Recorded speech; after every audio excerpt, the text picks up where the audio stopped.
Alright, reading chapter 239 of Boku no Hero Academia. We're in the thick of it with this League of Villains versus Meta Liberation Army war.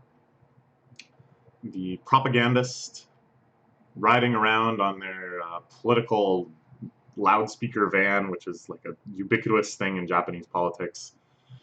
Um, and Spinner narrating this chapter. Interesting, interesting. Now, he had narrated the beginning of some other chapters too. We got some kind of glimpses into his thoughts, his disappointment with the League of Villains as it stood, his admiration of Stain, and his own kind of villain path that he wanted to walk down. But there was never really anything that came of it. It always kind of felt like his thoughts were being truncated. That before we really were able to get any sort of satisfaction or resolution from him, we were dragged away to a different plot point, a different perspective. And I think this is all very intentional to give us this sense of him being frustrated, him being unable to really tell his story in full. So I'm curious to see here where this kind of delve into his mind will take him. Just seeing as me hanging on to the politician's van for dear life after the Twices protected me. Something big had happened up ahead, wherever this van was headed. Not too long ago, it seemed like our tale was at a dead end, but now, yeah, he's feeling a little better about this, I guess.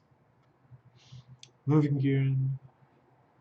So Giran, the weapons broker, after the tower collapsed, was successfully picked up by one of the Twices.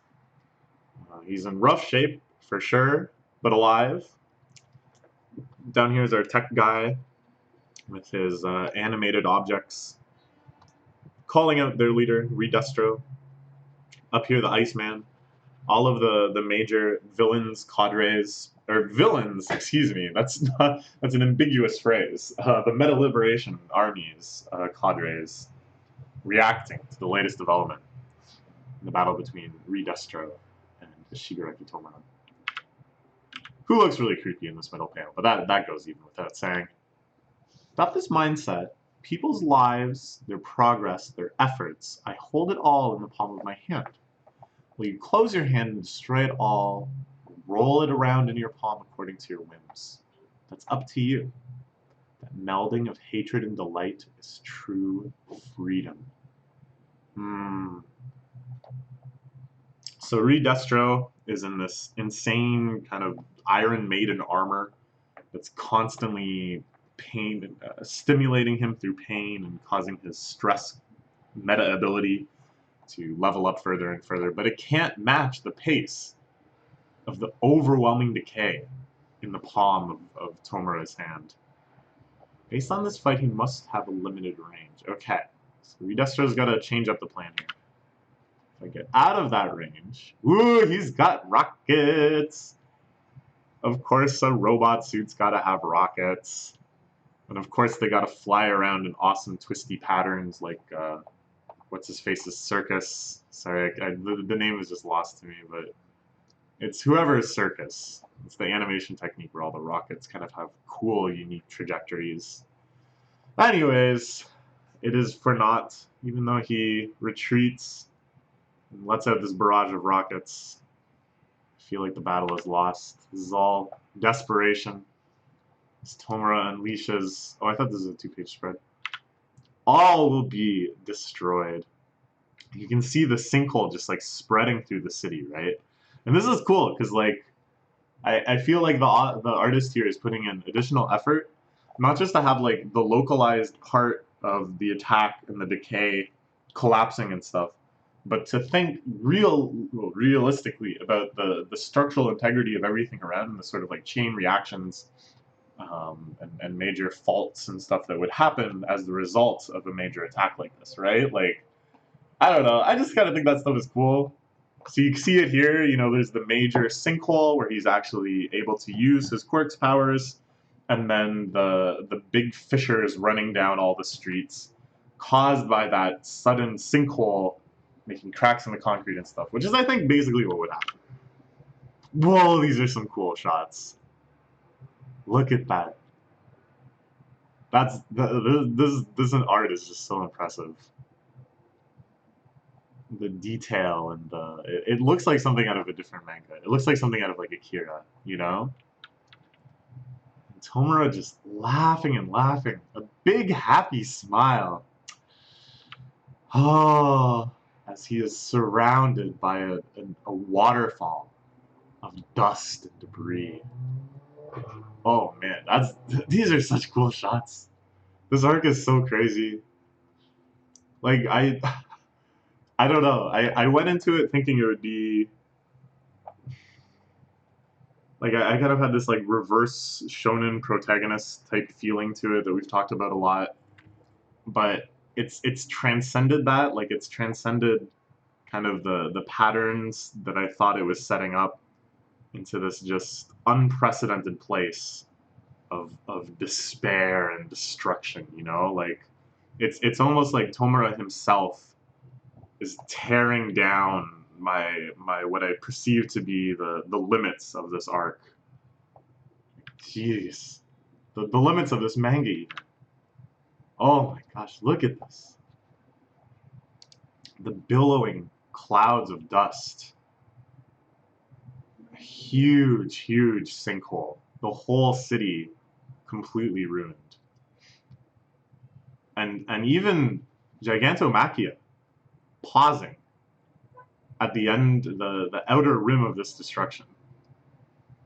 The look on his face like, why didn't he do that when he was fighting me? Why wasn't I good enough to provoke the power-up flashback? Oh, maybe it's best that I didn't. You know what? I don't know if I need to test the successor after all. It seems like he's done a pretty good job. I'm just gonna get out of here. Oh, poor Gigantomachia. And then, of course, Redestro, his robot suit in ruins. This gigantic piece of robot shrapnel has cut off his leg, it looks like. It actually looks like both of his legs have been cut off just below the knee. And his meta ability, his quirk, whatever, completely nullified. He's just a regular guy now. Oh man, I just love the composition of this page. It's crazy. It's crazy. Crazy for this one. Feet touch the ground, huh? So chop them off before your whole body crumbled. Yeah. So I see what's happened, yeah. He deliberately did that. That's cool. Well, cool, is that the word I want? It's chilling. Alright, because you picked a fight with me. It's true. He brought this all on himself. He called them out. He did the surprise attack. He had the home field advantage and everything. This is what he was asking for. Redestro. Man, commander. You see him lying on the ground, bleeding out. The last remaining troops being sent in.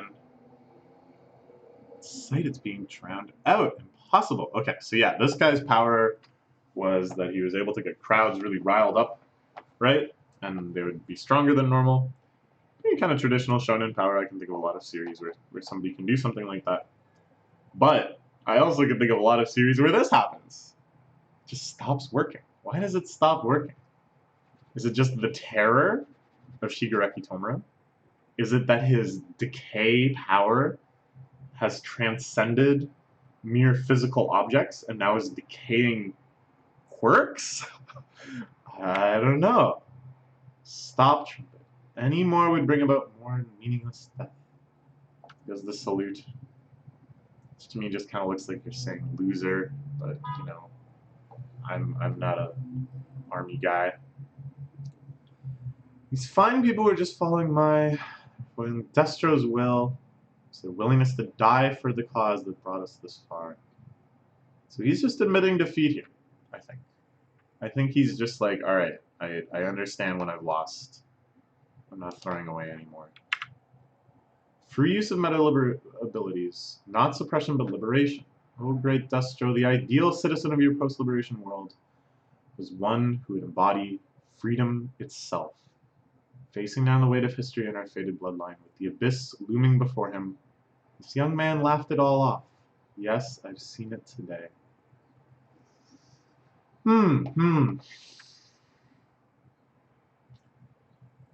Gigantomachia, again, inscrutable. What's he thinking? So you say, I brought this fight to you and lost. My life is in your hands. I was always prepared to die in the name of Destro's will. So, again, as I said before, Spinner keeps getting shafted. He narrates for like one page, and then it's like, he just kind of fades back into the story. But I wonder, is something going to happen here? We're left with this shot. So first we see Gigantomachia. It seems like he's recalling All for One, right? This is a younger All for One before he had such deformities and such. I think. So he's starting to see Tomura in the same way. The disappointed townspeople, of course, and then the fact that we finish on Spinner, that the last reaction we see is Spinner. This might be the jumping off point for the next action. I don't know. What's gonna happen? Saw this young man shining bright, that warped, crumbling horizon. I'd never seen anything prettier. The Metal Human Liberation Army is yours to command. Oh. Oh, I see. For some reason, I didn't see this one coming. At first I was like, you know, they're gonna fight against each other, and then somehow the heroes are gonna still need to get involved, and it's gonna be kind of like a unresolved, like it sets up villains for future arcs type things. That's what I thought at first, and then I thought, oh, okay, these guys are just kind of set up as a contrast to the League of Villains, and an avenue for the League of Villains to have this little arc themselves and to power up and stuff. And then it really seemed like it would be like that.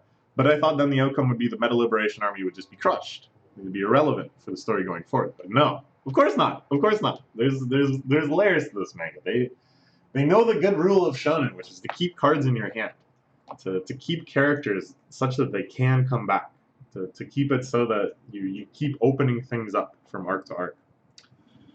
Okay, so.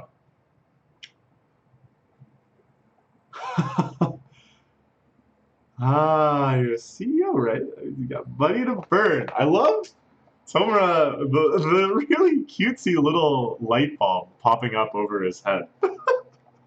He's like, ooh, maybe we could be dining on fine sushi right now. Okay, all right. This is a really cool chapter. I really do understand where he's coming from when he says the warped, crumbling horizon. I'd never seen anything prettier. Because there is some really gorgeous shots of destruction in this chapter. And I think this is kind of the only way that we could ever get into Tomura's head. Like, obviously, the trauma he went through as a kid, brutal, probably, hopefully, unrelatable to most of us. His terrible complex with his quirk, the years of sort of brainwashing and development into this villain that he is, and that he's left with this purely nihilistic, destructive ideology, which again, I sure hope we can't relate to, most of us. But when you see this, when you see the shots of just everything crumbling around him and like laughing with glee at the beauty of the destruction that he's causing, at the freedom that it represents, it's like, I can see why that might be kind of nice for him, I guess. You know? I don't know. Anyways, a cool chapter. My dead-end tale started picking up steam again, to the point that nobody could stop it, and this is Spinner's narration. It's kind of unclear what he's thinking. You know, there's definitely kind of awe in his eyes, but I feel like the way he looked at Stain during Stain's famous standoff is probably quite different than how he's looking at Tomura now. So I wonder, where will this tale lead next? Okay, good chapter. Let's read next week's right now, because I'm 2 chapters behind. See you then.